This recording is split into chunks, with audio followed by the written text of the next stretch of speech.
right, you got this. Let's do amazing things. Keep going, you're on the right track. This financial guidance from Snap Inc. outlines an impressive first quarter for 2026. Right here on the first bullet, we see estimated revenue hitting $1.529 billion, a 12% growth over the previous year. And right beneath that, the company projects an adjusted EBITDA of $233 million. By traditional metrics, this is a picture of a healthy tech enterprise scaling its business. But on the exact same day Snap posted these numbers, April 15th, they filed this disclosure. Under Item 2.05, the company announced a sudden plan to cut approximately 16% of its global full-time workforce. That percentage translates to roughly 1,000 active employees losing their jobs, alongside the permanent cancellation of more than 300 open roles. The cuts hit hard locally, wiping out almost 250 positions right at the company's Santa Monica headquarters in California. Snap followed this same pattern 2 years earlier, eliminating more than 500 workers to streamline operations. So, we have a billion-dollar tech company with double-digit revenue growth that is actively gutting its own staff. To understand why a profitable company shrinks instead of expands, we have to look at the new math of the tech industry.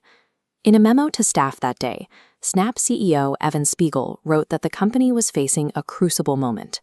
He described a market where Snap is being squeezed from both sides. They are caught between massive tech conglomerates with near-infinite resources on one end and highly agile startups moving at breakneck speed on the other. Surviving that squeeze requires abandoning the old Silicon Valley model of prioritizing user growth at all costs. Investors now demand a strict focus on absolute net income profitability. This investor presentation reveals Snap's specific target to appease the market. Right at the bottom, they have established a hard goal, achieving 60% or higher gross margins by 2026. To hit that 60% margin, the math is blunt. Looking at the yellow box on the right, Snap expects to cut over $500 million from its annualized cost base by the second half of the year.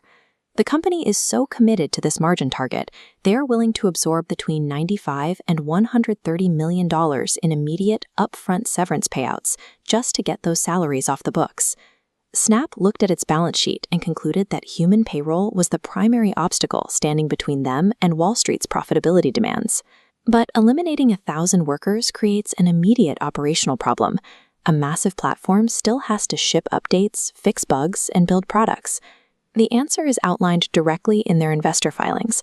Snap is transitioning to what they call a jobs-to-be-done framework, systematically replacing human labor output with artificial intelligence. This presentation slide breaks down machine output. First, over 65% of Snap's new code is generated entirely by AI.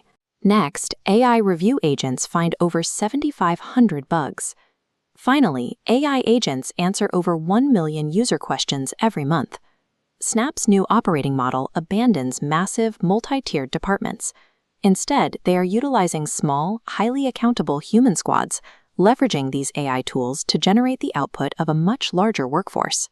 By swapping human labor for machine output, Snap is rewriting the core mathematical reality of their operating leverage. For the employees exiting the company, this letter from Spiegel outlines a transition package that includes 4 months of severance, healthcare coverage, and equity vesting. But the broader reality for the labor market is far less comfortable. The 1,300 roles Snap eliminated, both the active employees and the open listings, are not temporarily vacant. They have been permanently automated away. While this happened at one specific company in Santa Monica, Snap's internal restructuring serves as a leading indicator for the broader tech sector. Snap's federal financial filings now cite artificial intelligence as a mechanical tool, explicitly deployed to replace knowledge workers and satisfy investor demands. The Snap layoff provides a clear blueprint for the 2026 tech economy. Fire the humans, deploy the AI, and manufacture the profitability the market demands. Thanks for watching. Don't forget to subscribe, share, and like this video. Keep growing, keep glowing, keep going. Stay awesome!